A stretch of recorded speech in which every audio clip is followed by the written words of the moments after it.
Welcome to ASHAs kitchen. ఈరోజు మన కిచెన్లో అదిరిపోయే చిక్కుడుకాయ కర్రీని ఎలా తయారు చేయాలో చూద్దాం రండి. స్టవ్ వెలిగించి నాన్ స్టిక్ ప్యాన్ పెట్టుకొని అందులో 2 టేబుల్ స్పూన్ ఆయిల్ వేసి 1 టేబుల్ స్పూన్ ఆవాలు వేసి బాగా చిట్లాక కొద్దిగా కరివేపాకు వేసి 5-6 రెవ్వలు వెల్లుల్లి రెవ్వల్ని దంచి యాడ్ చేసి బాగా వేయించాలి. 1 ఉల్లిపాయని సన్నగా తరిగి త్వరగా వేగడానికి కొద్దిగా సాల్ట్ని యాడ్ చేయాలి.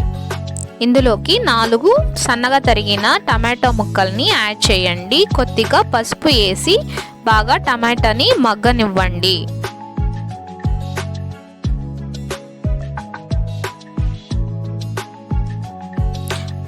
ఇందులోకి శుభ్రం చేసి ఉంచిన చిక్కుడుకాయలని యాడ్ చేసి దానికి రాళ్ల ఉప్పుని సరిపడా యాడ్ చేయండి.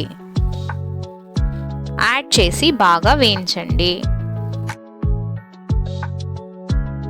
1 టేబుల్ స్పూన్ కారం, 1 టేబుల్ స్పూన్ ధనియా పొడి యాడ్ చేసి బాగా వేయించుకొని సరిపడా నీళ్ళని యాడ్ చేయండి. యాడ్ చేసి బాగా కర్రీని దగ్గరకు వచ్చేంత వరకు బాగా వేయించండి.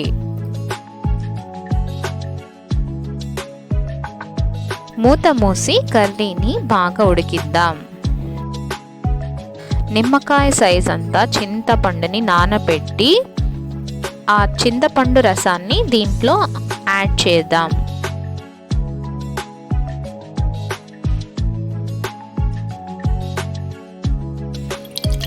యాడ్ చేసి బాగా ఒకసారి కలిపి ఉంచుదాం.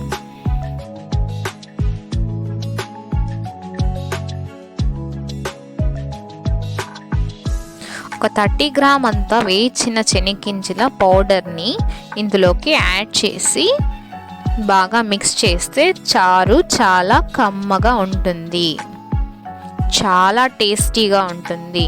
మీరు ట్రై చేసి మీకు ఎలా కుదిరిందో కామెంట్ సెక్షన్లో కామెంట్ చేయండి. మీకు నచ్చితే లైక్ చేసి షేర్ చేయండి తప్పకుండా. Thank you.